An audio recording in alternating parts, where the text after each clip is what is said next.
এবার বান্দা বলে, আল্লাহ আমি তোমাকে রাজি করতে চাই, শয়তান আমাকে দেয় না। আমি তোমাকে রাজি করার জন্য নামাজ পড়তে চাই, সকালে ফজরে নামাজ পড়ার জন্য আমি মোবাইলে অ্যালার্ম দিয়ে রাখি, আর শয়তানে এমন ভাবে আমাকে ভুলাই দেয়, ফুটবল খেলার জন্য আমাকে আধা ঘন্টা আগে ঘুম থেকে তুলে দেয়, কিন্তু ফজরের জন্য আমাকে সে উঠতে দেয় না, আমাকে উঠতে দেয় না। কথা বলেন ঠিক কিনা?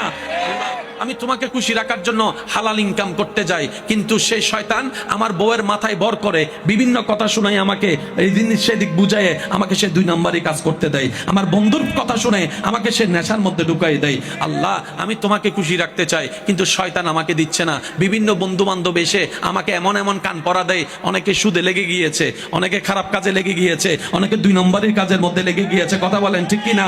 অনেকে 1 কেজি চনা দিতে গিয়ে, চিনি দিতে গিয়ে আধা কেজি কমাই দিয়েছে, এমনও আছে। আল্লাহ আমি ভালো করে চলতে চাই, কিন্তু কেমন জানে শয়তান আমার মাথায় রাগ ঢুকাই দিয়েছে, হিংসা ঢুকাই দিয়েছে। আমি ভাই হয়ে নিজের মায়ের পেটের ভাইয়ের কল্যাণ দেখতে পারি না, আমার ভাতিজা ভাইয়ের ছেলের কল্যাণ দেখতে পারি না, আমার ভিতরে কেমন জানি জ্বলে। আমি পরাজিত হতে চাই না, আমি জিততে চাই। সেজন্য নিজের ভাইকে, মায়ের পেটের ভাইকে হারিয়ে আমি বড় হয়ে জিততে চাই। আল্লাহ আমি জানি এগুলো মানুষের কাজ, এগুলো তোমার পছন্দ না, কিন্তু শয়তান আমাকে দিয়ে করাচ্ছে। আল্লাহ আমি করবো তো কি করবো, করবো তো কি করবো?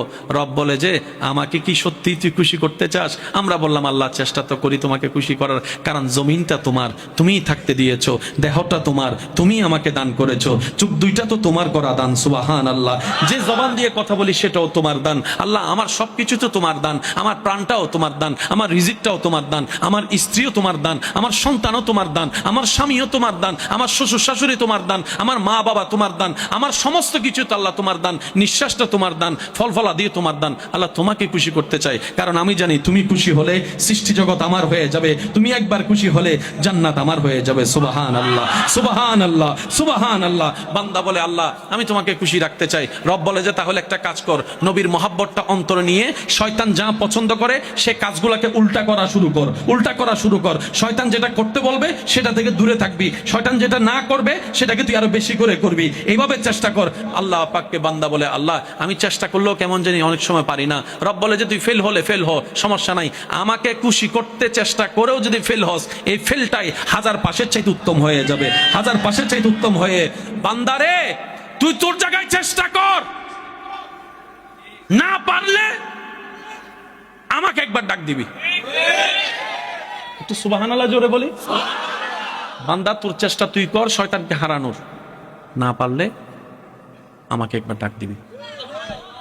আল্লাহ কিভাবে ডাক দিব তোমাকে?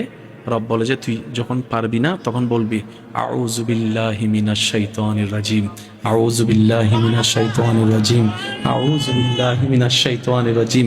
বান্দারে তুই মনে মনে একবার বলবি আউযু বিল্লাহি মিনাশ শাইতানির রাজিম। তুই যখন পারবি না তখন আমাকে ডাক দিবি, আমি দেখি, তারপর আমি সাহায্য করব না। কারণ কি জানিস, আমি প্রেমিক খুঁজতে চাচ্ছি, যে 1000 শয়তান বাঁধা দেওয়ার পরও সমস্ত বাঁধা ফেলিয়ে দেওয়াল ডিঙ্গিয়ে কে আমাকে খুশি করতে আসে, আমি সেই বান্দার চেহারা দেখতে চাই, আমি সেই বান্দার চেহারা দেখতে চাই। সুতরাং আমি একটু অপেক্ষা করব তোদের প্রেমটা পরীক্ষা করার জন্য। আমি যখন দেখব কোনো বান্দা 1000 বান্দার পরও আমি আল্লাহকে খুশি করার জন্য এগোতে আছে, চেষ্টা করছে, সে যখন আউযু বিল্লাহি মিনাশ শাইতানির রাজিম বলে আমি রবকে ডাক দিবে, তখন আমি আল্লাহ কুদরতিভাবে ওই বান্দার চতুর্পাশে এমন রহমতের দেওয়াল তুলে দিব, শয়তান আর ভিতরেও ঢুকতে পারবে না। বলেন সুবহানাল্লাহ।